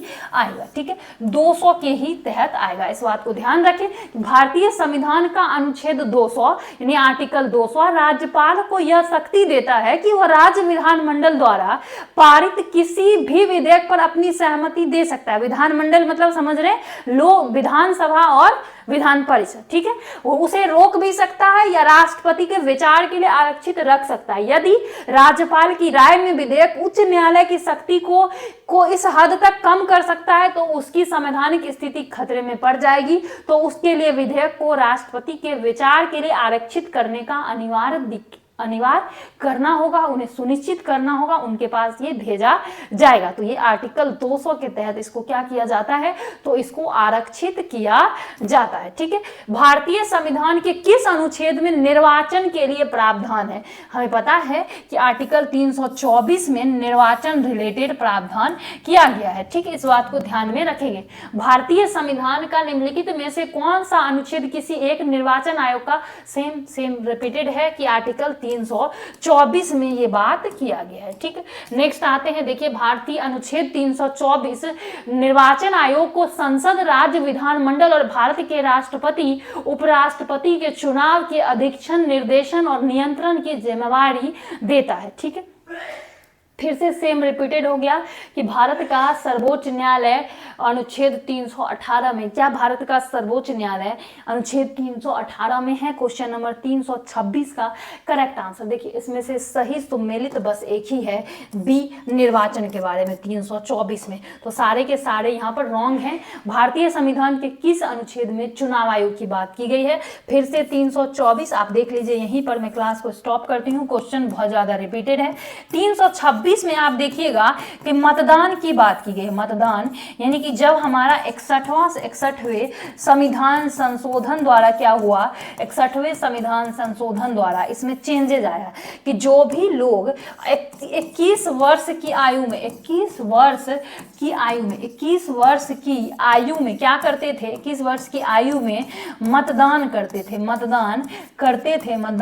थे, उनको क्या किया गया, अब कम करके इसको 61वें संविधान संशोधन द्वारा 18 वर्ष कर दिया। यानी कि जो भी लोग 18 वर्ष की आयु के होंगे वो वोटिंग कर सकते हैं, मतदान गिरा सकते हैं। यहाँ तक जो है क्वेश्चन बहुत ज्यादा रिपीटेड है। कल वापस से क्वेश्चन देखकर एक और क्वेश्चन पॉलिटी के 100 और सेशन का लाया जाएगा, 500 क्वेश्चन आपका कवर हो जाएगा, 100-150। और साथ में जो है कल आपका साइंस का सेशन आएगा, तो सारे बच्चे तैयार रहेंगे। कमेंट डेफिनेटली छोड़ेंगे, क्लास अच्छा लग रहा है वो भी बताएंगे, नहीं लग रहा है वो भी बताएंगे कमेंट में, ठीक। किसी को किसी एक सब्जेक्ट में प्रॉपर दिक्कत है तो वो वही भी बताएंगे कमेंट बॉक्स में। ज्यादा से ज्यादा वोटिंग होने पर हम लोग उस सब्जेक्ट का पहले महामैराथन करवा देंगे 500 क्वेश्चन का, ठीक है। चलिए धन्यवाद।